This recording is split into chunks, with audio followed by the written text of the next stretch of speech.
quiero comenzar con una cosa curiosa que veía la otra vez. En Twitter es más fácil que cualquier persona siga, por ejemplo, al Dalai Lama, es el líder de los budistas, el Dalai Lama, que, por ejemplo, que al Papa. De hecho, bueno, no he comparado ahorita cuántos tenga el Dalai Lama de seguidores, pero tiene muchos más que el Papa. De hecho, me vino esta idea porque un periodista que ataca mucho a la iglesia, curiosamente, a veces hace retweet del Dalai Lama y no sigue al Papa, pero sí lo critica, ¿no? Entonces, y yo me ponía a pensar, ¿por qué el Dalai Lama es más fácil que cualquier persona, aunque no sea budista, lo siga? ¿Y por qué el Papa es más complicado que alguien que no sea católico lo siga? ¿Por qué? Y la respuesta es sencilla. ¿Lo que publica el Dalai Lama está mal? No, digamos que son consejos buenos, son tweets buenos, motivadores. Pero ¿el Papa publica también motivaciones? Sí, pero a raíz de una cosa, Jesús. El Dalai Lama son consejos, sé buenecito, pero es algo que te toca a ti, es un bien normal. Acá no se trata de ser buenos, acá se trata de ser santos, y sin Jesús no se puede ser santo. Es decir, el problema es una persona, Como el Dalai Lama no se mete, de hecho ya ni siquiera menciona a Buda. Yo quiero ver un tuit donde menciona a Buda, no lo menciona. Siempre es fraternidad y digo, cosas muy buenas, pero es más fácil seguir a ese tipo de personas. ¿Por qué? Porque en realidad, por muy malo que sea una persona, cuando es muy mala una persona, se da cuenta que muy dentro está llamado a hacer el bien. Pero el problema está en que los católicos no creemos en que la motivación de la vida es ser buenos, es ser santos. O sea, es ir más allá de ser buenecitos. No basta con ser buenos, tenemos que ser santos. Y santo significa asemejarse a Jesús. Es decir, que sin la figura de Jesús, uno pierde totalmente el rumbo. ¿Por qué digo esto? Porque cuando se trata de perseverar en la fe católica, es imposible perseverar si no estás mirando a Jesús. Si el objetivo no es Él. Es imposible. El que venga a un grupo de jóvenes o a la parroquia para aprender a ser buenecito, muy fácil no va a perseverar. Porque se da cuenta que basta que alguien le haga mala cara o basta que cualquier otra cosa y se va a decir, ¿ese es el único lugar donde puedo ser bueno? No. Es más, no necesitas ni una iglesia para ser bueno. Es más, no necesitas ni creer en Dios para ser bueno. Porque todo ser humano tiene en su cabeza todo, lo que le llama la ley natural. Todo ser humano tiene la ley natural que dice, haz el bien, evita el mal. Todo ser humano, sea musulmán, ateo, budista, cualquiera. Entonces, si el propósito es ser bueno, pues la iglesia te sobra, porque la iglesia no está para ser gente buena. La iglesia está para fomentar la santidad. Entonces, entramos en un problema que muchas veces no se persevera en la fe. Quizá muchos de ustedes tengan a compañeros que comenzaron muy motivados y ahorita ya ni los ven, no ya en el grupo, ni siquiera en misa. Posiblemente más de uno ha sido inconstante también. Apenas está regresando al grupo, que qué bueno, ¿no? Pero ¿por qué es el problema? ¿Por qué no se puede perseverar? ¿Por qué no se puede ser fiel en una cosa? ¿Por qué no en una cosa? En la fe, porque el centro no es Jesús. El Papa en Brasil le dijo a los obispos de Latinoamérica que el problema de la iglesia, ahorita les explico porque me imagino que la palabra se les va a hacer un poco complicada. Dice, el problema de la iglesia es que se haga autorreferencial. De pura casualidad, ¿alguien entiende eso de autorreferencial? ¿Autorreferencia? ¿No? Bueno, entonces sí lo explico. Auto significa a sí mismo. Por ejemplo, Walmart es un autoservicio, es decir, que tú te sirves tú mismo, ¿verdad? Autoestima, es decir, la estima, el cariño que tengas de ti mismo. Autónomo, que te manejas tú mismo solo, es decir, la palabra autos te hace referencia a ti. Y referencia es como un objetivo. O sea, la referencia de, díganme, el jugador más importante del Miami Heat. Ok, él es la referencia del Miami Heat. ¿Él juega solo? No. Pero si tú dices Miami Heat y dices LeBron, es la referencia. O a veces ni tienes que decir Miami Heat, solamente dices LeBron y se te viene automáticamente el Miami Heat, ¿no? O, por ejemplo, ¿qué pasa si vas tú caminando en la calle y ves una M amarilla? Ok. Es una referencia. Entonces, entendamos ahora la palabra. Autorreferencia, es decir, que se ve a sí mismo, que el objetivo es yo mismo. ¿Qué está diciendo el Papa? Está diciendo, el problema de la iglesia es que la iglesia se esté viendo a sí misma. Vamos a ser buenos, pero me veo a sí mismo, me veo a mí mismo nada más. Dice, el católico no tiene que estarse viendo a sí mismo, tiene que ver nada más dos cosas. La principal, a Jesús. Y la segunda, la presencia de Jesús en el hermano. Son las dos únicas cosas que tiene que estar viendo. No puede haber un católico que se está viendo a sí mismo. No puede haber un católico que se esté buscando a sí mismo. No puede haber una persona católica que esté buscando su felicidad. De hecho, dice el Papa Benedicto, dice, nadie puede ser completamente feliz si no lo son todos. Es decir, no te puedes ver a ti mismo. Y Jesús lo dijo. Jesús, ¿qué dice? El que quiera seguirme, que se niegue a sí mismo. Otra traducción. Que no se mire a sí mismo. Otra traducción. Que se vacíe de sí mismo. Otra traducción. Que se humille a sí mismo. Tome su cruz y me siga. ¿Por qué la gente en la iglesia no persevera? Usualmente te va a decir, es que estoy cargando ahorita una cruz muy pesada. Pero es que la cruz no se puede cargar si tú no te niegas a ti mismo.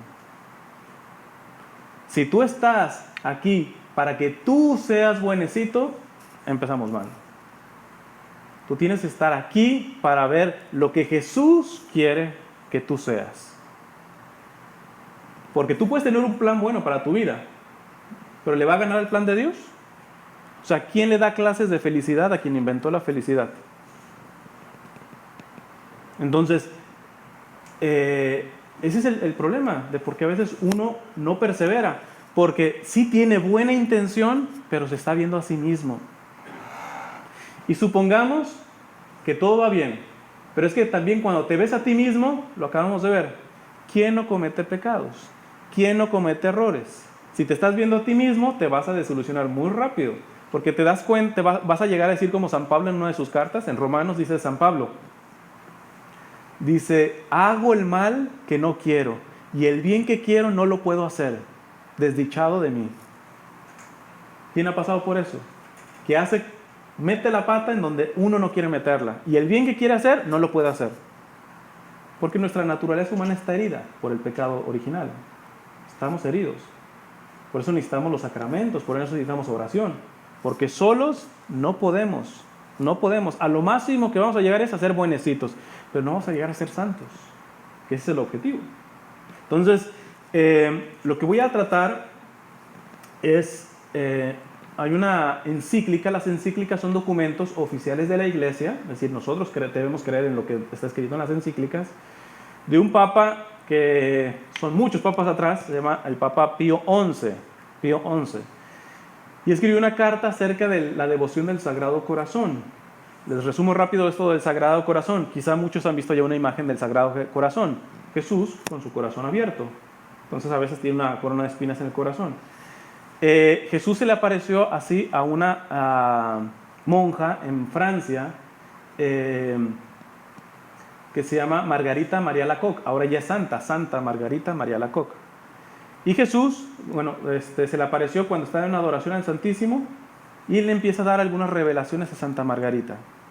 Entonces, a partir de lo que le dijo, ahorita voy a decir algunas cosas que le dijo, voy a tocar lo que el Papa escribió en una encíclica. Casi siempre las encíclicas tienen algún tema. Esta es la única encíclica que agarra una devoción, la del Sagrado Corazón. Y solamente el Papa Pío XI empieza a escribir acerca de esta encíclica del Sagrado Corazón. Aquí lo importante es el recurso, se lo voy resumiendo, el recurso que yo te voy a dar para que uno esté perseverando. Les digo, hay muchos. El principal es amar a Dios. pero ¿cómo te das cuenta si estás amando a Dios o no? Y si la charla la resumo en una palabrita, la palabrita es reparación. Ahorita lo voy a explicar. Reparación. Esa es la palabra. Tú tienes que salir de este grupo sabiendo que es la reparación. Primero, ¿a qué le suena reparación? ¿Qué es una reparación? O pongan un ejemplo. Arreglar, exacto. O sea, si está quebrado esto, tú le puedes decir al padre, el lambón hay que repararlo. Es decir, tú reparas algo que está roto, que no funciona bien, quebrado. Eso es lo que tú reparas. Ok. Para entender esto de la reparación a nivel espiritual, lo que vamos a hacer es, primero entender. Empieza a decir el Papa. Voy a leer parte de lo que él dice. Dice, entre todos los testimonios de la infinita benignidad de nuestro Redentor, es decir, entre todos los testimonios del infinito amor que nos tiene Jesús, que es nuestro Redentor, resplandece singularmente el hecho de que cuando la caridad de los fieles se entibiaba, lo voy a traducir más facilito, que cuando el amor de nosotros, de los seres humanos, se hace tibio, o sea, ni frío ni caliente, ¿qué tendría que ser Dios? Pues Jesús mismo en el Apocalipsis dice, o eres frío o caliente, porque a los tibios mi boca los vomita.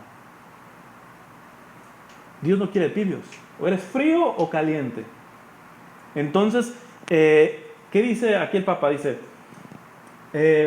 entre todos los testimonios de la infinita benignidad, del infinito amor, bien de nuestro Redentor, de nuestro Señor, resplandece, como si fuera una luz, singularmente el hecho de que cuando la caridad, el amor de los fieles, que somos nosotros, se entibiaba, la caridad, el amor de Dios, se presentaba para ser honrada con culto especial, y los tesoros de su bondad se descubrieron por aquella forma de devoción con que damos culto al corazón sacratísimo de Jesús, en quien están escondidos todos los tesoros de su sabiduría y de su ciencia. Resumen, ¿qué está diciendo ahorita en esta primera parte del Papa? Está diciendo, cuando menos lo merecemos, es cuando Dios abre más todavía el corazón. Porque esto es increíble. A veces uno cree que cuando peca, se aleja de Dios. En un sentido, sí. Pero si yo estoy entendiendo que cuando peca Dios ya no me está amando, eso está equivocado. Miren, hasta los que están ya condenados en el infierno, Dios los sigue amando. Que ellos no reciban ya jamás ese amor porque después de esta vida, como quedaste, quedaste. O sea, no hay una sola persona en el infierno que le diciendo, Señor, perdóname. No. Si se murió en pecado, significa que se condenó. Y el que muere en pecado, muere rechazando a Dios. Entonces eso queda impreso, así como si fuera una fotografía. Si tú te mueres con un pecado mortal, no vayas a creer que después de esta vida tú le vas a decir, Señor, perdóname. No puede, porque ya no hay tiempo y espacio. Aquí nosotros podemos caer 3 millones de veces. Y si 3 millones de veces le decimos, Señor, perdónanos, y vamos al sacramento de la confesión, nos perdona. Por eso el Papa decía, no es Dios el que se cansa de perdonarnos, somos nosotros los que nos cansamos de pedirle perdón. Pero después de esta vida, ya ¿cómo quedaste? Entonces, ¿qué hace Dios? Que cuando te ve que te vas condenando por tus actitudes, en vez de cerrarte, hace un último esfuerzo. Y este fue en un momento en donde la iglesia y la sociedad estaba muy mal. Y en vez de decir, el Señor, ahora sí, pues todos me están negando, pues les voy a cortar la cabeza ya que se mueran y así se van al infierno. No, se le aparece a Santa Margarita y le dice, mira este corazón que se ha entregado por todos los hombres y es despreciado por todos los hombres. Dice, al menos ámalo tú primero, al menos ámalo tú. Entonces, hay dos actitudes que tenemos que tener para con Dios. Para empezar, la primera, bueno, vamos a decir 3 y una se divide en 2. La primera es, ya sabes, para perseverar, para ser fiel, para ser santo, tus ojos tienen que estar mirándolo a Él. Y para mirarlo a Él no te tienes que mirar a ti mismo. O te miras a ti mismo o lo miras a Él. O vives para ti mismo o vives para Él. O te buscas a ti mismo o lo buscas a Él. Pero no puedes hacer las dos. Suponiendo que decides mirarlo a Él. ¿Ok? Suponiendo que decides buscarlo a Él. Cuando lo buscas, necesariamente te das cuenta que es necesario amarlo. ¿Por qué? Porque te das cuenta que Él te amó primero y al extremo. Entonces, la primera actitud que nosotros tenemos que tener con Dios es amarlo. Amarlo. Quien no se ha experimentado amado por Dios, le va a ser muy complicado, prácticamente imposible, poder amar a Dios. Por eso, la pregunta sería, ¿tú verdaderamente, ojo con la palabra que voy a decir, ya te has experimentado amado por Dios? No sentido, porque mucha gente cree que el amor de Dios es sentimiento y no. El sentimiento viene y va. Unas veces cuando fuiste al retiro te sentiste muy bien, perfecto. ¿Te duró para siempre ese sentimiento? No. Porque los sentimientos van y vienen. Es más, hasta con el novio, todos los días sientes maripositas por el novio. No es cierto. No es cierto. Un día estás súper enamorada y todo es bonito y otro día mínimo ya te das cuenta que le huelen los pies, que le apesta la boca. O sea, cambia la realidad. Entonces, ¿qué pasa? Si tú dices, voy a ser fiel porque salí del retiro y ya estoy motivado y todo eso, muy bien. Pero después a la misma iglesia también le apestan los pies y le huele la boca. A la iglesia también. Sea sacerdote, sea líder del grupo, sean los que vienen a misa. Porque así son las cosas. Entonces, si Jesús no hubiera sabido que pasa esto en la iglesia, no nos hubiera dicho, fíjense la palabra tan fuerte, Jesús nos dice, sean perfectos como mi Padre es perfecto. Es normal que nosotros digamos, nadie es perfecto, sí, pero estamos llamados a ser perfectos. Que no es lo mismo perfeccionista. Un perfeccionista es la persona que quiere, no pusieron el Cristo 3 grados más movido para acá, tiene que estar 2 grados aquí, tiene que estar... Es un perfeccionista, hasta caen gordos los perfeccionistas, ¿verdad? Porque viene en una cajita. La perfección es la santidad, es estar haciendo lo que Dios quiere que estés haciendo. Y haciendo lo que Dios quiere que estés haciendo, ¿te vas a caer? Seguramente te vas a caer, pero para eso te dio los sacramentos. Si pecas, ahí está el sacramento de la confesión. Necesitas fuerza, está en la Eucaristía. Es decir, precisamente los sacramentos Dios nos lo dio porque sabía que la perfección no significa perfeccionismo, significa una batalla. Y es una batalla tan dura que San Pablo dice que esa batalla no es contra la carne y la sangre, es decir, no es contra seres humanos. Dice, es contra espíritus malignos. La batalla que tenemos es contra el demonio y contra el mundo. Entonces, necesitamos mucho más que buenas intenciones. ¿Tú crees que con buenas intenciones le vas a ganar al demonio? ¿Tú crees que con buenas intenciones le vas a ganar al mundo? Y peor, se me pasaba otro. Son 3 enemigos del ser humano. El mundo, el demonio y la carne. La carne es nuestra fragilidad humana. Eso de nuevamente, hago el mal que no quiero y el bien que quiero no puedo hacerlo. Si tú te das cuenta que a veces ni las propias ganas te alcanza para ser el que tú quisieras ser, estamos hablando de que la batalla es dura y que la batalla no basta con que tú tengas ganas.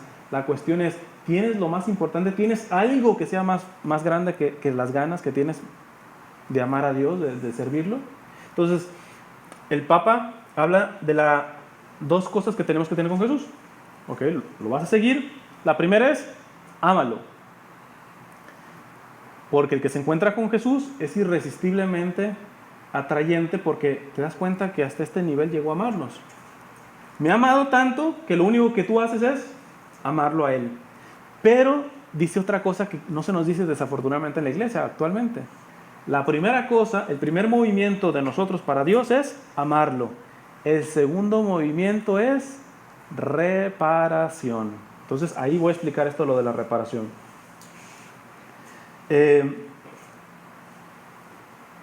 ¿Reparar qué? ¿Qué podemos reparar con Jesús? Ya entendemos la primera cosa que es amar, más o menos lo entendemos. Pero ¿qué puedo reparar en Jesús? Pues mira, podía haber traído imágenes, pero inclusive me hubiera dado un poco de pena. Hace como, la semana pasada entraron a la Catedral de Santiago de Chile y un grupo de abortistas, mujeres, sin camisa, sin sostén, y todo, en plena misa, y empezaron con pintura a grafitear todas las paredes de la iglesia poniendo el aborto es bueno, y quebraron el confesionario, y hicieron un destrozo la Catedral de Chile. El cardenal pidió que no entrara la policía para que no se hiciera más problema. Poco a poco los fueron sacando y ya fuera, algunos los arrestaron, otros se les fueron. Pero los destrozos están ahí. Eso pasó la semana pasada. Segundo evento. En la misma Jornada Mundial de la Juventud en Brasil, obviamente la televisión no cubrió eso, ¿eh? Porque sería censurada. Pero hubo manifestaciones en contra del Papa de grupos también feministas, abortistas, lésbicos, de todo ese tipo de grupos, y juntaron un montón de crucifijos y los empezaron a martillar. También venían casi semidesnudos. Empezaron a tener actitudes como sexuales con imágenes de la Virgen, las destrozaron, y eso pasó la semana pasada. Las imágenes son muy duras, muy fuertes. Actualmente el evangelio en China no se puede predicar. Lo que hizo la iglesia, lo que hizo el gobierno en China fue inventarse una iglesia que se llama la Iglesia Católica Patriótica. Creen prácticamente todo lo mismo, pero no obedecen al Papa, obedecen al presidente de China. La iglesia verdadera que obedece al Papa tiene que esconderse para celebrar misa. Están siendo arrestados los sacerdotes, te pueden arrestar por celebrar una misa, por evangelizar. En China, hoy, actualmente, no estoy hablando de antes. Hace unos meses también en Argentina, aquí se pusieron más importantes, fueron más atentos el grupo de jóvenes de esa parroquia.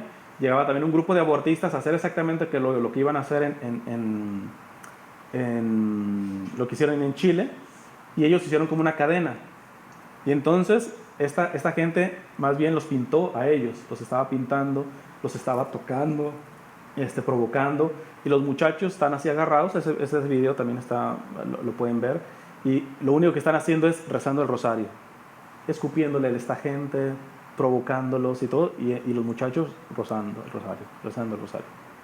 Entonces, ¿por qué saco estas cosas? Podría sacar muchos más ejemplos que pasan ahora. Pregunta: todas esas humillaciones de pura casualidad no le ofenderán, no herirán a Jesús. Hieren a nuestros hermanos que defendieron ahí, pero en el fondo, ¿a quién hieren? A Dios mismo. Es decir, que la imagen de Jesús, bueno, aquí tiene un poquito de sangrita y todo eso, pero si hiciéramos todo lo que hace el mundo ofendiendo libremente a Dios, esto tendría que estar lleno, disculpen la palabra, de mierda, de escupitajos, quebrado. Así tendría que estar. Estamos acostumbrados a ver Cristos muy bonitos, pero si el Cristo verdaderamente representara cómo está Cristo en este momento, está humillado, está golpeado. Ya no por nuestros pecados, que también hacen eso, y hasta cosas peores, sino de a qué mínimo nosotros podemos decir, pecamos, pero sabemos que está mal, y vas y te arrepientes. El problema está que esta gente hace esto y no se arrepiente. Se goza de estar humillando el nombre de Jesús. Se goza de estar atacando las cosas sagradas. O sea, antes tú decías, mínimo, pues yo sé que los grupos satánicos, obviamente, ellos hasta roban la hostia, la empiezan a pisotear, pero que ahora ya no sean los satánicos, sino cualquier grupo civil, cualquier fundación que le dé la gana, puede hacer lo que quiera con nuestra fe. Entonces te das cuenta que Jesús sí necesita reparación. Reparación de lo que han hecho, no del pecado. Aquí voy a explicar una cosita rapidito. Una cosa es el pecado y otra cosa es la consecuencia del pecado. Esto les va a servir sobre todo para sus confesiones. Cuando tú te vas a confesar, imagina que te vas a confesar de pecados, sobre todo mortales. Sabes que un solo pecado mortal te condena, uno solo. Porque para haber pecado mortal tiene que haber libre albedrío. Nadie comete un pecado mortal si libremente no lo quiso cometer. Por eso el infierno no es un castigo de Dios, es una decisión propia. Uno quiere irse para allá, no es que Dios lo esté mandando. ¿Cómo uno dice que sí quiere irse para allá? Cuando comete pecados mortales. Si alguien no sabe la diferencia entre un pecado mortal y venial, ya al final tengo una charla con eso, porque no puedo desarrollarlo mucho esto. Pero bueno, tú traes un pecado mortal y sabes que si mueres con un pecado mortal, tú te condenas. Entonces vas a la confesión y en la confesión Dios te quita, te lava con su sangre ese pecado mortal. Pregunta, después de que te terminaste de confesar, te da un paro cardíaco y te mueres, ¿para dónde te vas? ¿Ah? ¿Para dónde? ¿Para el purgatorio? ¿Por qué el purgatorio? Porque el decir que un pecado es en la confesión, solamente te lavaste, pero no te has vestido todavía. ¿Me entiendes? Bueno, es una imagen, sí, exacto. Aquí es lo que yo trato de diferenciar. Una cosa es el pecado que se perdona en la confesión, pero tu pecado siempre deja una huella. Deja una huella. Entonces, esa huella se tiene que borrar, porque para entrar al cielo no tienes que tener nada de huellas. Nada. Tú dices, no, pues nadie entra directo al cielo. Ya si pasas al purgatorio, estás salvado. Todos los del purgatorio van a pasar tarde o temprano al cielo. Ahora, el purgatorio es un lugar, entre comillas, donde se sufre. No se sufre igual como en el infierno, ¿no? Pero ¿qué pasa con esto? ¿Por qué hago esta diferencia? Porque esa huella que deja nuestro pecado se tiene que reparar, fíjense en la misma palabra. Voy a poner un ejemplo para que nos entendamos mejor. Yo robo $5 millones. Es un pecado, ¿no? Mortal. Aunque robe $1, es el mismo. Yo estoy robando. Me arrepiento, voy y me confieso. Ya quedé perdonado, si hay arrepentimiento, quedé perdonado.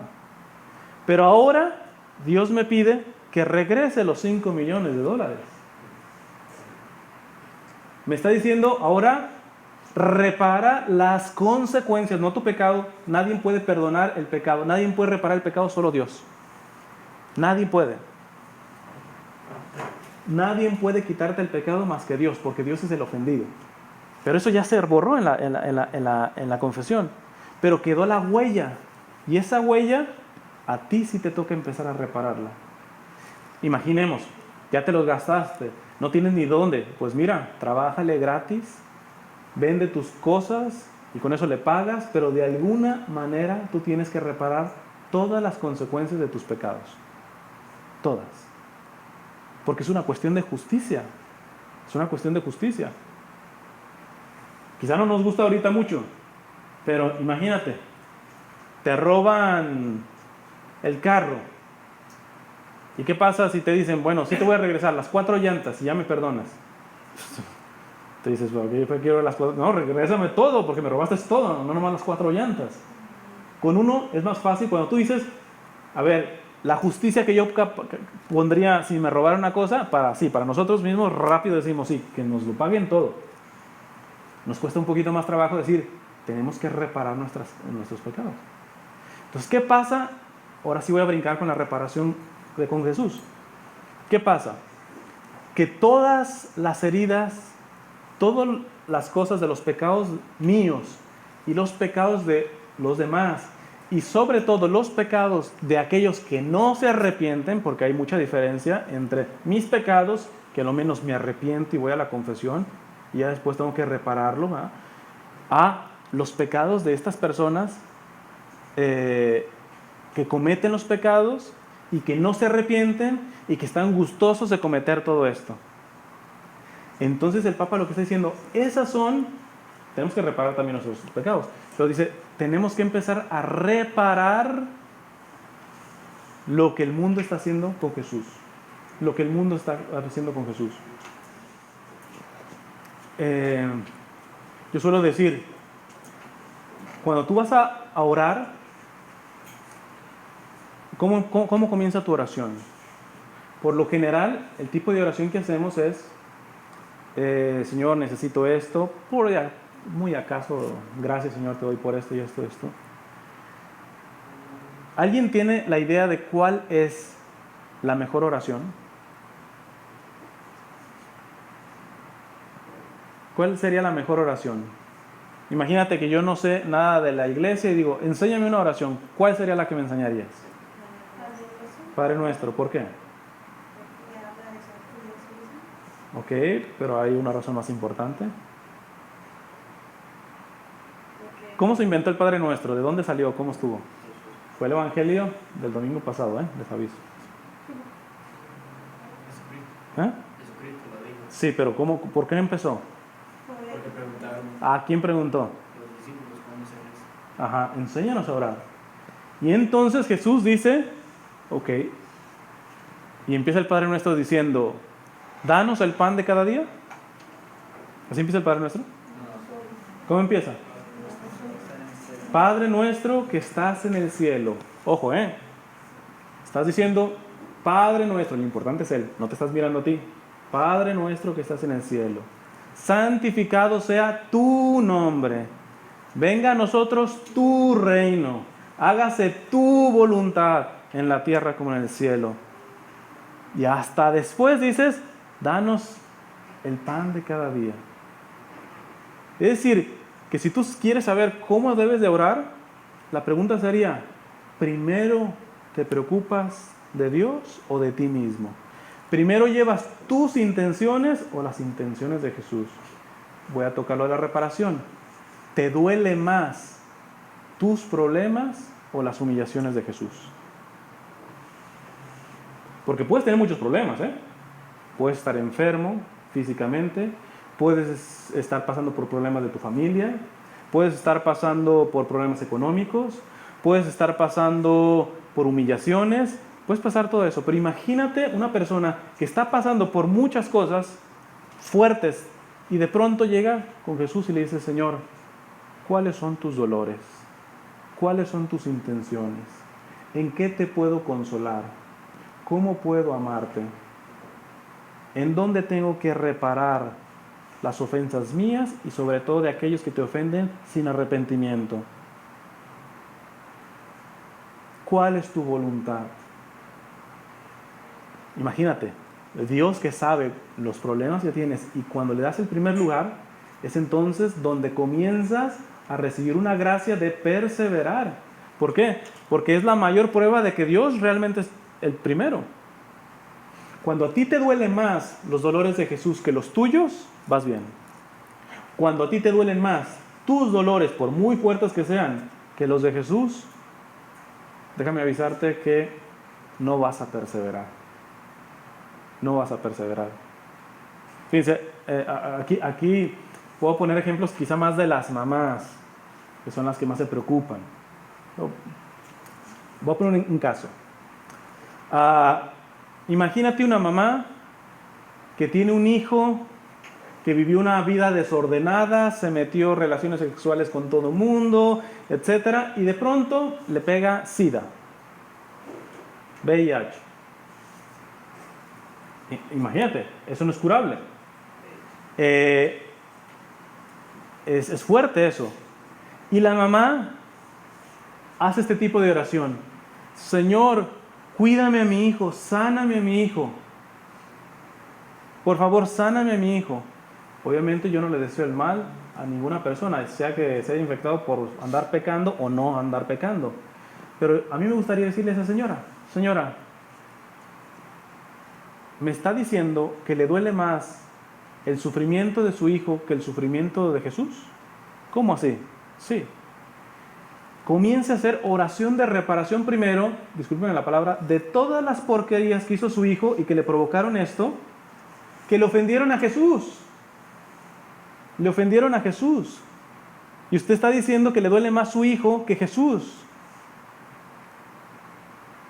A veces las mamás tienen una percepción. No sé, el hijo está en alguna parte estudiando y se avientan ese tipo de oraciones. Señor, cuídame a mi hijo. Cuídame a mi hijo donde esté, cuídamelo. Pero ellas mismas saben que su hijo es un malagradecido con Dios. No le interesa el Señor. Entonces lo que escucha el Señor es este tipo de oraciones. Escucha a la mamá, cuídame a mi hijo, pero en realidad escucha a Jesús. Señor, cuídame a mi hijo. Te escupe, te patea, es indiferente, no te ama, te desprecia, pero tú cuídame a mi hijo, tú cuídame a mi hijo. Pónganse en los zapatos de Jesús. Dije la señora, a ver, espérenme.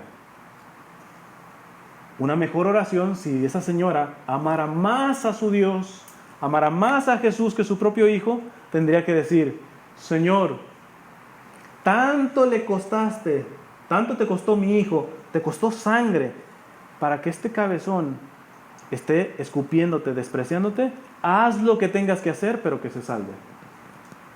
Esa es una buena oración. Y te lo aseguro que ese hijo le va a ir en feria, le va a pegar duro. Y más si esa oración sale de la boca de un papá y una mamá.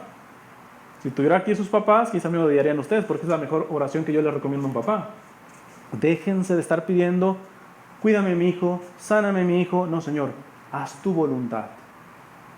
Si va bien, hazlo santo, porque esa va a ser la voluntad de Dios. Si va mal, por mucho que esté sufriendo, corta lo que tengas que cortar, pero que se salve. Dale donde le tienes que dar, pero que se salve. Porque aquí estamos de paso. Aquí estamos de paso. Y estamos ofendiendo al que tarde o temprano nos vamos a encontrar con él. Pero no nos duele él. Nos duele más mi hijo, mi hija, mi novio, mi novia. O sea, al Señor que lo escupan, al Señor que lo rechacen, pero que no me rechacen a mí y a mis seres queridos. ¿Cómo puede ser un creyente así? En realidad la pregunta sería, ¿estarás amando al Señor? No.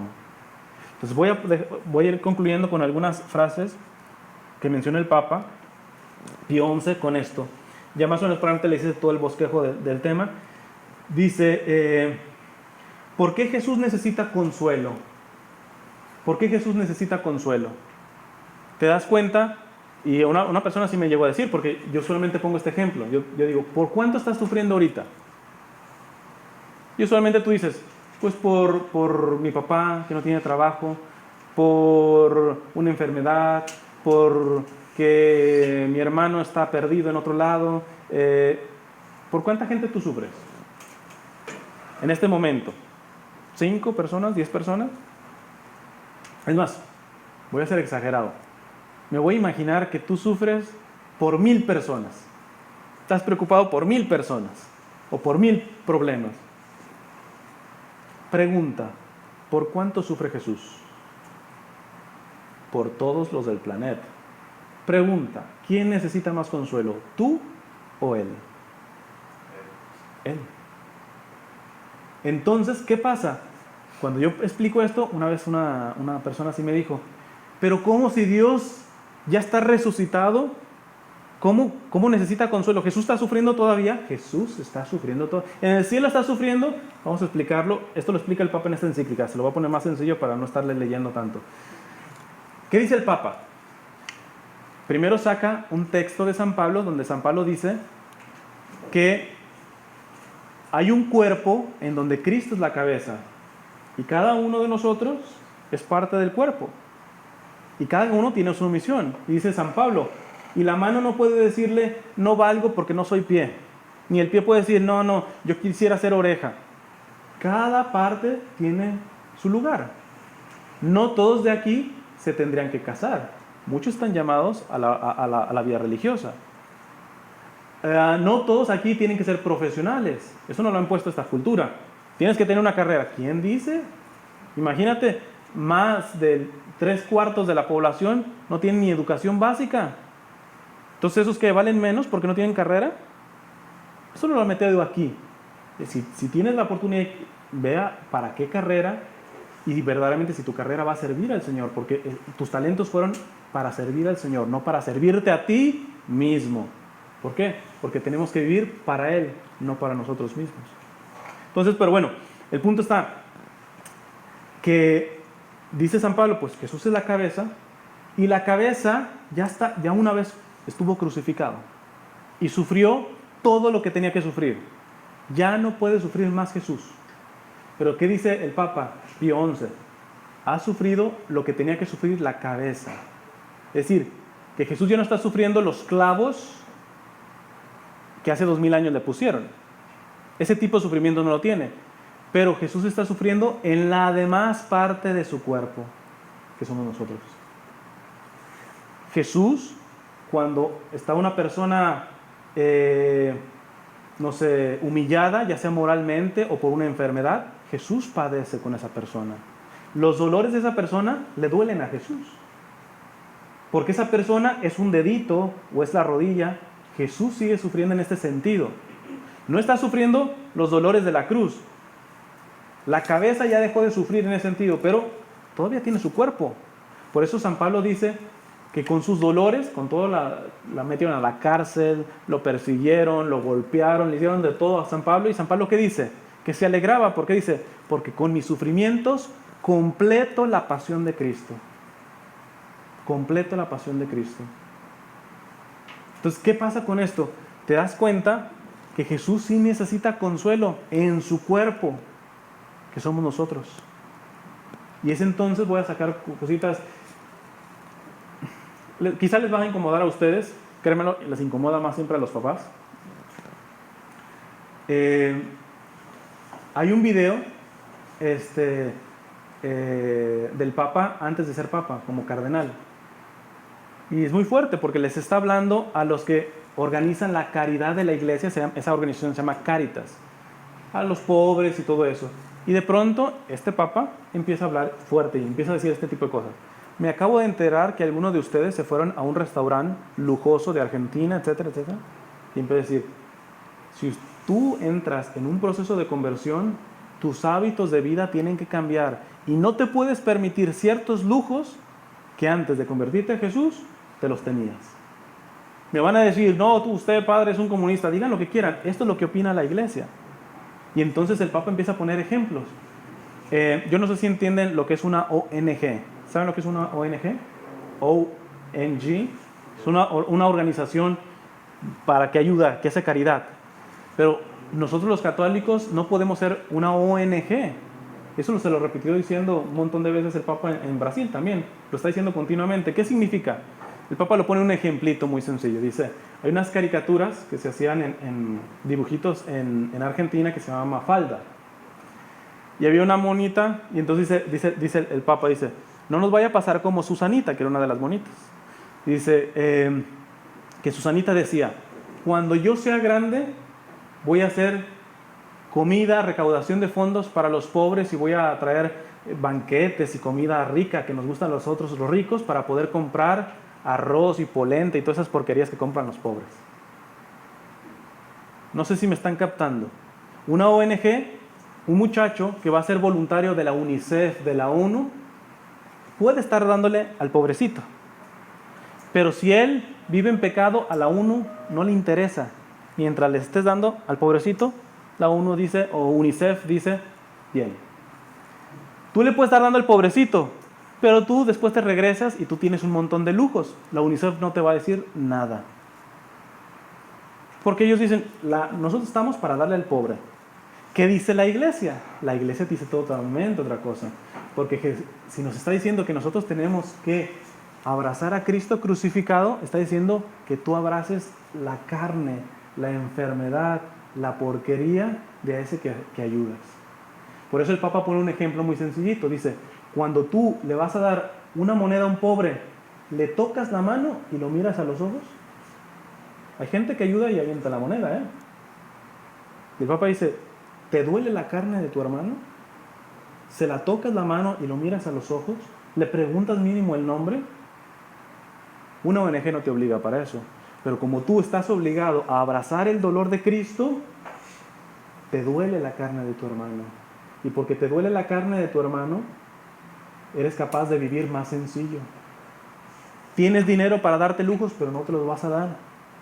Porque quieres ser solidario con ese hermano que está padeciendo cualquier tipo de cosa. Puede ser pobreza, enfermedad, lo que sea. Te duele la carne de tu hermano.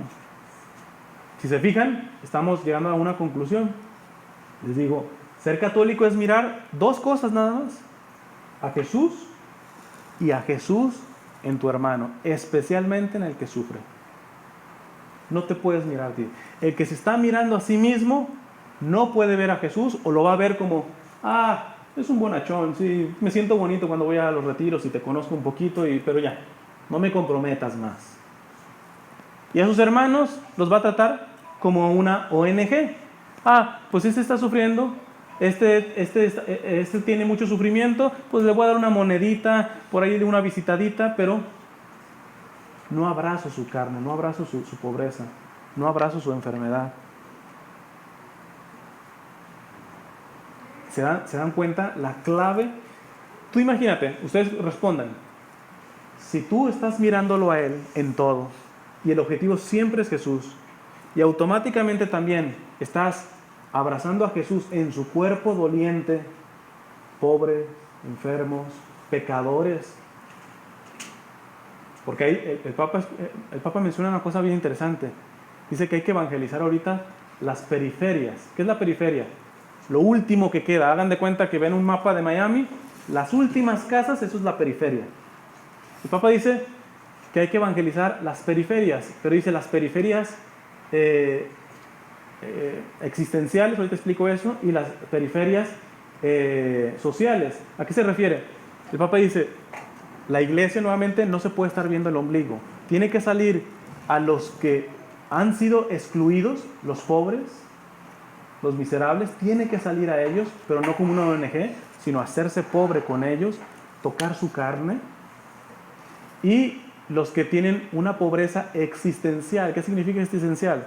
Que podrán tener mucho dinero, pero están vacíos. Miren, yo acabo acabamos de tener un retiro allá en San Luis. Y yo lo que hago es sí invitar a gente de la parroquia, pero por las redes sociales, por ejemplo, yo le tiro a artistas que sé que viven aquí, modelos que yo sé que viven aquí. Muchas me bloquean, muchas ya empiezan poco a poco. ¿Por qué? Porque ellos les falta dinero, les falta salud. No, tienen hasta de sobra. Pero espiritualmente están pobres, enfermos. Si hoy mueren, se pueden condenar. Y esa gente también nos tiene que doler a nosotros, ¿eh? Esa gente nos tiene que doler. No solamente el pobrecito sucio o el enfermito, sino las que están podridos por dentro. Tenemos que nos tiene que doler eso. En conclusión, el Papa entonces llega a decir, siempre Jesús ha sido humillado, pero en estos tiempos cada vez más, dice el Papa Benedicto, que el primer marginado, el primer excluido de la sociedad en este momento es Dios. Díganme si en las escuelas no se están sacando crucifijos, nos estorban. Vi la otra vez en Facebook un buen dibujito muy bueno que decía, estaba un preso con la Biblia y dice, las Biblias están prohibidas en las escuelas, pero están permitidas en la cárcel. ¿Por qué no hacemos al revés? Porque posiblemente si las leen antes no tengan que parar en la cárcel. Pero no. Dime si no te hace avergonzar, no me digas aquí públicamente, nos vamos examinando. Posiblemente tú dices, yo quiero mucho al Señor, pero te has avergonzado más de una vez delante de tus amigos, que pueden estar haciendo chistes de sacerdotes o burlándose de la iglesia, y tú, nada. No voy a hacer que me vaya a quedar sin amigos. Tú no haces quizá actos de radicalidad, te mantienes buenecito, voy a misa, etcétera. Pero que tú digas, las vacaciones que voy a tener no las voy a dar de vacaciones, me voy a ir de misiones. Seguramente más de uno te va a criticar. Porque lo normal es que en el verano te tomes tus vacaciones. Que tú digas, eso yo creo que ya se los he dicho más de una vez, de que revisen sus pertenencias. Tengo camisas, vestidos, cosas que no uso en 6 meses, un año. Se las estoy robando a alguien. Aunque las haya comprado yo. Si una camisa dura 6 meses, un año en mi ropero, yo estoy cometiendo una injusticia al cuerpo de Cristo. Al dedito que necesita una camisa en Honduras. O que necesita una camisa aquí mismo en el downtown. Y mientras yo tenga esa camisa guardada, por mucho que yo la haya comprado, los dolores de Cristo no me duelen a mí. De boquita puedo decir, Señor, te amo mucho, pero en la realidad no es así. Ahora, ¿a quién le gusta ese tipo de radicalidades? Hasta tú puedes decir, pero eso es fanatismo. No, eso es empezar a amar como amó Él, al extremo, así. Por eso San Pablo dice que la cruz para los judíos y para los paganos iba a ser escándalo y necedad, tontería. Si tú miras a Jesús crucificado y te enamoras de Él y lo quieres abrazar y quieres ser coherente y quieres perseverar en eso, de la única cosa que te voy a decir, espérate persecución. Sí, vamos a hacer rápidamente como un estimado de edad. ¿Qué edad tienes? 18.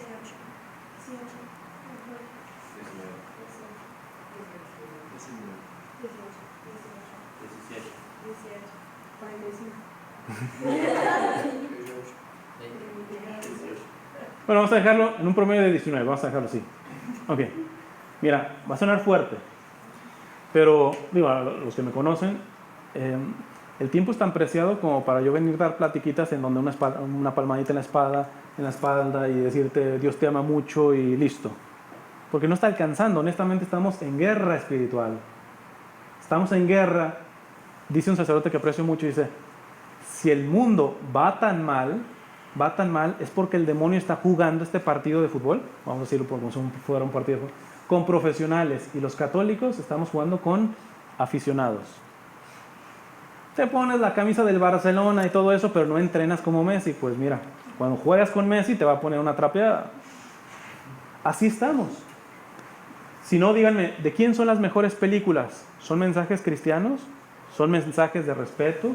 ¿Son mensajes a favor del matrimonio, de la pureza? No, tú ves las mejores películas, ya el actor puede meterse con la novia y tener relaciones sin estar casados.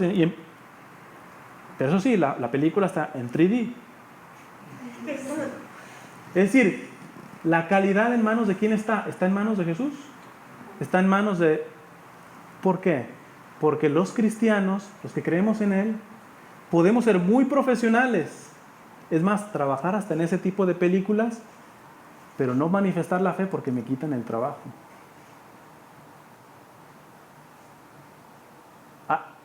Trabajar tanto mis talentos, pero para mí.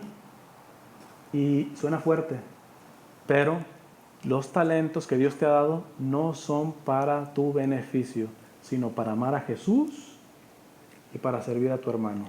Punto. Si tus talentos los estás utilizando para ti, mal. Al menos no eres católico. Entonces, la pregunta que iba a soltar. A tus 19 años, poniendo el promedio, si a tus 19 años no te están humillando de alguna manera por amar a Jesús, no estás siendo cristiano. Si a tus 19 años no estás sufriendo por amor a Jesús, no estás viviendo el Evangelio. Y por lo tanto no vas a perseverar. Y esto viene aquí la clave. Si estamos hablando de la perseverancia, curiosamente, cuando tú empiezas a sufrir por Jesús, a recibir la persecución, es cuando vas a ser más perseverante. Dios te da una gracia, es inexplicable, yo no les puedo decir cómo, pero pasa así. Los que no perseveran, el Papa les ha puesto hasta un apodo, este Papa Francisco dice que él no quiere católicos de salón.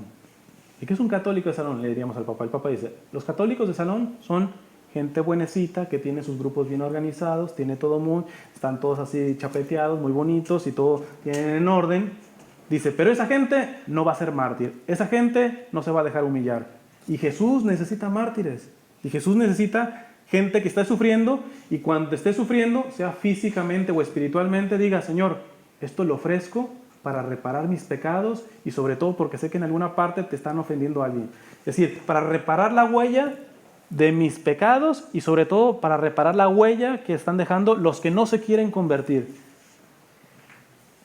Por eso te das cuenta que si no sé si han visitado hospitales, te das cuenta que puedes haber dos personas con cáncer, el mismo cáncer, y es muy diferente cómo uno con fe lo vive y otro sin fe lo vive.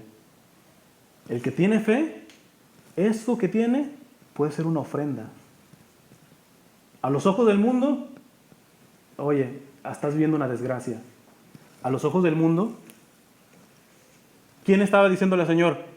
¿Qué es lo que le gritaban a Jesús en la cruz? No que eras Dios y que ibas a destrozar el templo y que después lo construías en 3 días. A ver, bájate. Es más, otro que está sufriendo igual, todavía le reclama, a ver, pues bájanos si tú eres verdaderamente Dios. Es decir, el mundo vio en Jesús crucificado, vio a un fracasado. Se oye feo. Nosotros nos tenemos que acostumbrar a ser fracasados delante de la gente. Tenemos que ser fracasados delante de la gente. ¿Por qué? Porque para la gente fracaso es que le des más prioridad a Dios que tus negocios. Oye, es primero tus negocios. Fracasado es alguien que no que se conforme, por ejemplo, con sus dolores, sino que los ofrezca. Fracasado es alguien que no vive para sí mismo. Fracasado es alguien que no se mira a sí mismo. Yo he puesto muchos ejemplos. ¿Te das cuenta? Basta entrar a Facebook, fotos tuyas y tuyas y tuyas y tuyas de todos los lados. Vivimos mirándonos a nosotros mismos. Las redes sociales hablan de que es muy creyente, eso sí. Puedes poner que no, yo soy de la iglesia o lo que quieras. Pero las fotografías, eres tú, con diferentes perfiles, eso sí. Pero tú. ¿De qué hablan en las redes sociales? Ya voy para la escuela, estoy comiendo, ya fui al baño, ya me limpié, ya voy saliendo. Pero es tú. Honestamente, ¿te das cuenta de que la vida la estamos viviendo para nosotros mismos y sin darnos cuenta, eso es lo que no nos permite ser perseverantes? Cuando te olvides y empiezas a mirar a Jesús y ves a Jesús sufriente por tus pecados también, pero sobre todo por aquellos que le ofenden, que lo persiguen, que son muchos, tú dices, Señor, ¿de qué manera puedo consolarte? ¿De qué manera puedo reparar todo esto que ha provocado yo en poquito y otros más? Y después miras a Jesús en tu hermano sufriente porque está vacío de fe, sufriente porque está pobre, sufriente porque está enfermo, sufriente, y entonces viene la pregunta final. Cuando alguien está mirando a Jesús y sus dolores, y cuando está viendo los dolores de Jesús en sus hermanos, ¿va a tener tiempo para pensar en sí mismo? ¿Va a tener tiempo para decir, me duele mucho la cabeza? ¿Va a tener tiempo para decir, es que nadie me comprende? ¿Va a tener tiempo para decir, es que no sé qué siento, no sé, como que ahora no tengo ganas de venir al grupo? Precisamente cuando no tengo ganas, pero veo a Jesús sufriente y veo a mis hermanos sufrientes y te das cuenta que yo puse en Instagram una imagen de una fotografía que me llegó de China, que están escondidos en esa misa. Te digo, es interesante que tú y yo, por cualquier pretexto, podemos faltar a misa. Y ahora mismo hay chinitos católicos que exponen su propia vida por ir a misa. Entonces, ¿qué quiero dejar como conclusión en esto? Cuando tú tienes obstáculos para perseverar, porque no te sientes bien, porque ya no te aceptaron bien en el grupo, porque no tienes ganas, porque ya no sientes lo mismo que cuando hiciste el retiro, tú dices, me estoy mirando a mí mismo, quedo fuera. Más de un hermano, por ejemplo, chino, quisiera estar en este grupo. Más de un hermano mío quisiera estar recibiendo la comunión. Además, en una parte, en este preciso momento, quizá alguien ya robó una hostia y lo está llevando a un rito de santería o de brujería o de satanismo y están pisando esa hostia, ese señor. Entonces, antes de irme, no sé si tengan aquí Capilla del Santísimo, tú dices, yo no puedo parar en la iglesia y no visitar a mi Señor en su presencia real, porque esta es una imagen. pero Jesús está presente realmente en la Eucaristía. Y llego a Él, a lo menos sean 3 minutitos, pero 3 minutitos antes de decirle, Señor, te pido por mi examen, por esto, por... Señor, ¿en qué te puedo consolar? ¿Cuáles son tus intenciones? ¿Cuáles son tus dolores? Conclusión. Hay un ejemplo. Jesús llegó a la cruz después de haber hecho un milagro de alimentar un montón de personas. Jesús les dio de comer, Jesús curó, Jesús sanó, Jesús habló bonito, Jesús consoló. ¿Cuántos de todos esos que comieron, que fueron sanados, llegaron a la cruz? ¿Alguien me puede decir quiénes estaban en la cruz? ¿Quiénes llegaron hasta el final? ¿Quiénes perseveraron? ¿Quiénes estaban abajo de la cruz? ¿Alguien sabe? ¿Quién? María. María, su mamá. Ok, María, su mamá. Juan. ¿Quién es Juan? Yo, el discípulo joven. El más joven, ok, un discípulo el más joven. ¿Y quién más? ¿Quién? María Magdalena, que anteriormente era una prostituta, ok. Fíjense quiénes fueron los que llegaron, Hubo uno muy valiente que sentía muy bonito seguramente en ese momento y que le dijo al Señor, yo no te voy a fallar. Cantó el gallo 3 veces. Pero Ya, Pedro. Y quizá eso dice la Biblia, pero seguramente aquel que le estaba dando de comer Jesús, cuando multiplicó los panes, quizá muchos de esos le dijeron, Señor, yo no te voy a fallar. Y al final, y fueron llegando María, bueno, pues vamos a darle la ventaja, pues la mamá. Pero María Magdalena, una ex prostituta. Y sobre todo Juan, el discípulo más joven. ¿Por qué no llegaron los demás discípulos? Porque tenían miedo de que les pasara lo mismo. Entonces, Juan era el primero que no tendría que haber llegado. ¿Por qué? Porque mira, si yo hubiera sido Pedro, yo digo, pues ya estoy viejito, ¿no? O sea, ya si me matan, pues bueno, ya da la misma. Pero si yo fuera Juan, oye, estoy apenas viviendo, ¿no me voy a arriesgar a que me maten? Tú la piensas y dices, no, y sin embargo llegó. ¿Pero por qué? Y esta es la conclusión. ¿Qué hizo Juan en la última cena? ¿Alguien me puede decir? Jesús está en la última cena y Juan hizo una cosa. Con eso vamos a terminar. Hagan memoria.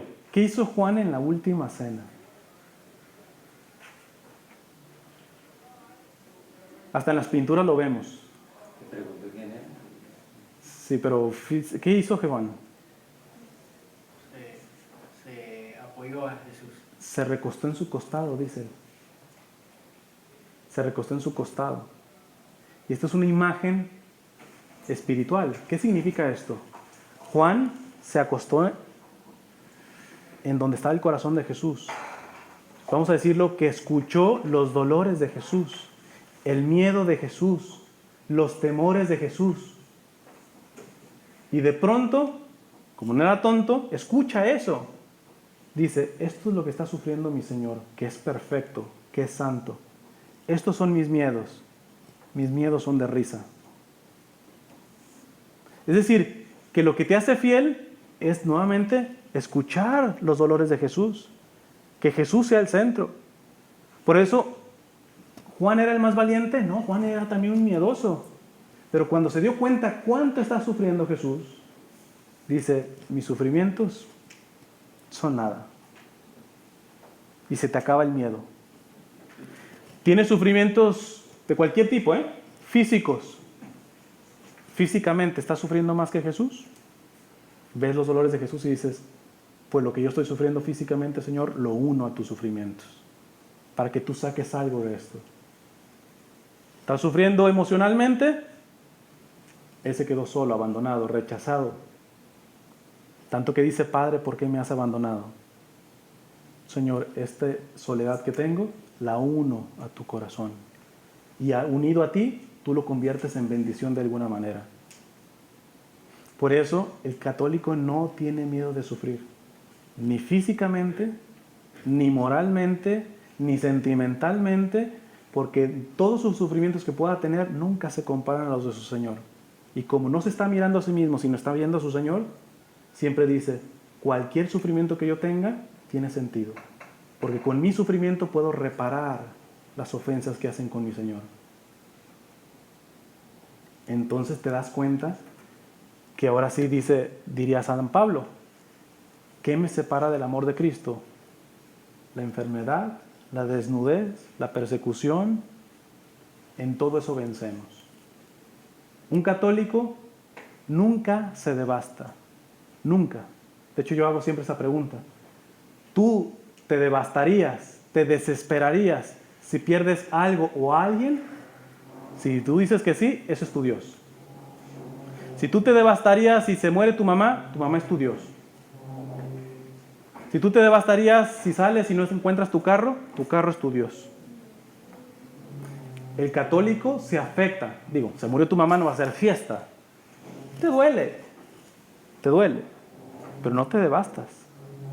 Porque tu mamá no es tu Dios. Porque tu carro no es tu Dios. Porque tu salud no es tu Dios.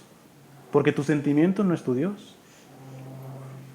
Por eso ves gente que, entre los santos que le llamamos mártires, gente que estuvo capaz de inclusive dar la vida. Ya no sufrir, dar la vida. Eso solamente es posible si tú estás mirándolo a Él y amándolo a Él. ¿De qué manera? La oración, sacramentos. ¿Y de qué otra manera? Con los pobres, los que están sufriendo, los enfermos. Cuando tú abrazas a Jesús en esas dos partes, te lo aseguro que vas a llegar hasta el final. Así flaquito, así con tus debilidades, así con tus defectos, Dios va a hacer que vas a llegar al final. Porque al final no llegaron los más perfectos, llegaron los que más amaron y los que más repararon. Esos son los que llegan, no los más buenos, no los más santos. Dios hace santos de aquellos que le quieren amar a Él y quieren amar su cuerpo herido. Pues listo, con eso termino. Solamente una pequeña clave. Siempre hay, para reparar, siempre hay pequeños sufrimientos. O sea, no esperemos a que me pegue una enfermedad gravísima, alguna cosa. Cositas tan detallitos, por ejemplo, voy a poner el mismo caso, no tener aire acondicionado, no te mueres. Y a veces no hay aire acondicionado en una parte, ya estás de que te quieres mover y todo eso. Actos pequeños de reparación. Supongamos que aquí las sillas hubieran sido todas de madera y nada más esta con el colchoncito. Honestamente, cuando tú llegas a una parte, estamos más, decir, bueno, ahorita que nadie la ha ganado, yo la gano. Sí, siempre te dan tus papas, tus fries, y siempre con todo lo que te gusta, le pones la ketchup y todo. Todo siempre es como lo que más te gusta, lo que más te hace sentir bien. Ah, pues entonces un cristiano ya puede hacer esos pequeños actos chiquititos. Hoy, sí, me gusta la ketchup, pero hoy no la voy a comer. Y este pequeño acto tan sencillito, Señor, te lo ofrezco para reparar las ofensas que te he hecho y que te hacen los demás. No me siento muy cómodo, ya estoy desesperado. Esta incomodidad, pequeñas incomodidades. Cuando tú te acostumbras a ofrecer las pequeñas, hasta una pequeña gripe. Señor, no significa, tengo una gripe, pues te la ofrezco, Señor, y no tomas medicina. No, ve tomando medicina, pero mientras sanas las complicaciones, fíjate qué desperdicio. El sufrimiento tiene un valor y yo no lo uno al Señor. Yo no lo ofrezco para reparar. Si acaso a veces lo ofrecemos, ¿para qué? Pues ahorita que estoy sufriendo, Señor, te ofrezco esto para salir bien en el examen o para una cosa que te conviene. No, hay que empezar a hacer actos de reparación, es decir, hacer actos de valentía, de ofrecerlo con el único objetivo de decir, Señor, este sufrimiento quiero que sea como un pañuelito que te limpie la escupida que te dieron hoy. Esta pequeña incomodidad, quiero que sea un pequeño pañuelito para limpiarte un poco de la sangre. Y te das cuenta que esos pequeños actos te van haciendo perseverar, Termino con lo que empecé. Las palabras de Jesús a Santa María Margarita María Alacoque. Te dice, mira este corazón que ama locamente, que ama profundamente a los hombres y que de los hombres solamente ha recibido desprecio e ingratitud. Al menos ámalo tú. Llévate eso. Hoy Jesús te dice, mira Puedes ver en las noticias, puedes investigar. Mi amor está siendo escupido, rechazado. A lo menos, ámame tú. Yo no sé si tus demás hermanos del grupo me van a amar, pero llévatelo. Jesús te está diciendo, al menos ámame tú. Mira este corazón y míralo. Si no tienes un crucifijo en tu cuarto, es lo primero que debes de tener. Yo, de hecho, no soy alguien que le guste mucho las imágenes, pero un crucifijo no nos puede faltar.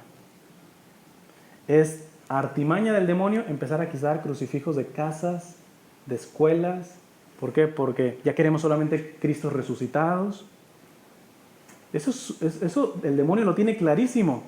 Porque cuando tú no ves a Cristo crucificado, tú no sabes cuánto costaste. Costaste sangre. Siempre traigan un Cristo, siempre traigan un Cristo. Si pueden cargar un Cristo en su cuello, cárguenlo, no como amuleto. Yo continuamente puedo tener una tentación y en esa tentación hasta lo aprieto y hasta que me duela. Continuamente lo beso. La cruz nos ayuda mucho a perseverar. Tienes una decaída y ves al crucifijo. O sea, el que tengamos crucifijos en las iglesias, o que lo tuviéramos, les digo porque lo están sacando, es precisamente por eso, para que no se nos olvide que el centro es Él. Y que nuestros sufrimientos nunca le van a llegar a los sufrimientos de Jesús. Que mis sufrimientos yo siempre los tengo que unir a los padecimientos de Jesús. O sea, si les dejo en claro, nuevamente las palabras de Jesús a Margarita. Mira este corazón que ama tanto a los hombres y que de los hombres solamente encuentra desprecio. Al menos ámalo tú. Al menos ámalo tú. Con lo que tengas, poquito. No te está pidiendo que lo ames como Santo Tomás o como poco a poco vendrá. Pero ámalo tú. Ámalo tú. ¿Ok? Pues listo.